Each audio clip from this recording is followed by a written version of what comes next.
Hello, আমি নিউমেরোলজিস্ট মধু দে। আজকে কথা বলবো, একটা তোমাদের সাথে শেয়ার করব আজকে খুব পাওয়ারফুল রেমেডি। যারা তোমরা যে কোনো মাসের 8 তারিখ, 17 তারিখ বা 26 তারিখে জন্মেছো, তোমাদের রুলার হচ্ছে স্যাটার্ন। অনেককে আমি এটা দেখেছি করতে, শনিবার দিনকে স্যাটার্নের পুজো করা। আমাদের কাজ হচ্ছে স্যাটার্নের পাওয়ার বাড়ানো নয়, তাকে কন্ট্রোলে রাখা, এবং পুজো করা মানে হচ্ছে তার পাওয়ারকে বাড়িয়ে দেওয়া। তো আমাদের কি করতে হবে, শনিবার দিনকে স্যাটার্নের পাওয়ারকে কন্ট্রোলে রাখার জন্য হনুমানজির পুজো করতে হবে। একমাত্র হনুমানজি যিনি, যার মধ্যে সেই ক্ষমতা আছে স্যাটার্নের পাওয়ারকে কন্ট্রোল করার। এবং এটা আমি অনেক জায়গায় দেখেছি যে স্যাটার্নের পাওয়ারকে কন্ট্রোল করার জন্য, তাকে শান্ত করার জন্য স্যাটার্নের পুজো করে। না, এটাও ভুল। কারণ হচ্ছে হনুমানজি, যখনই দেখবে স্যাটার্নের পাওয়ার বেড়ে যাচ্ছে তখনই হনুমানজির পুজো করো, তাহলে দেখবে তোমার লাইফে আসা সমস্ত বিপদকে খুব সহজেই কিন্তু সেটা কেটে যাবে। শনিবার দিন করে হনুমানজির মন্দিরে যাও, হনুমানজির পুজো করো এবং হনুমান চালিসা পড়ো।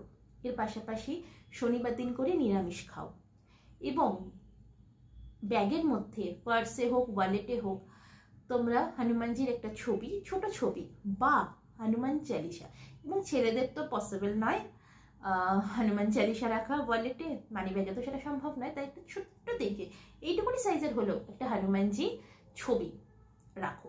এবং মেয়েরা অবশ্যই হনুমান চালিসা বা হনুমানজির ছবি রেখো। এর পাশাপাশি নিরামিষ তো সেদিন খেতেই হবে। খুব ভালো হয় যদি তোমরা ডেলি হনুমান চালিসা পড়তে পারো। অনেকের ক্ষেত্রে সময় থাকে না, তো সেই ক্ষেত্রে অবশ্যই ভুল না করে, কোনোদিন যেন ভুল না হয়, শনিবার দিনকে হনুমান চালিসা পড়বে এবং হনুমানজির পুজো করবে। এর পাশাপাশি চামেলির তেলে প্রদীপ জ্বালাবে, প্রদীপটা যেন মাটির প্রদীপ হয়। এর পাশাপাশি মেটে সিঁদুর, যেটা হলুদ সিঁদুর, সেটাও হনুমানজিকে দেবে। এটা হনুমানজির কিন্তু খুব প্রিয় একটা সিঁদুর। যদি সম্ভব হয়ে থাকে তাহলে মঙ্গলবার দিনকেও নিরামিষ খাও এবং হনুমান চালিসা পড়ো, হনুমানজির পুজো আরাধনা করো। দেখো তোমার স্যাটার্নের পাওয়ার কন্ট্রোলে থাকবে, এবং ভুল করেও কোনো দিন স্যাটার্নের মন্দিরে গিয়ে পুজো দেবে না। এর পাশাপাশি কালোকে একদম পড়বে না, কালোকে পুরোপুরি অ্যাভয়েড করো। কালো হচ্ছে মৃত্যুর সমান। এবং সবুজকেও অ্যাভয়েড করবে, সবুজও কিন্তু তোমাদের জন্য নয়। লাল পরবে কিন্তু বেশি না। তাই তোমরা সবসময় খুব হালকা কালার পরবে, এবং তোমাদের জন্য খুব ভালো যে তোমরা নীল কালারের জামা কাপড় পরতে পারো। সব কিছু নীল কালারের হওয়া চাই, সেটা জামা কাপড় থেকে শুরু করে হোক, মেয়েরা হলে নেল পালিশ থেকে স্টার্ট করে মোবাইলের কভার, সব কিছু। সো ভালো থাকো, টেক কেয়ার, বাই বাই।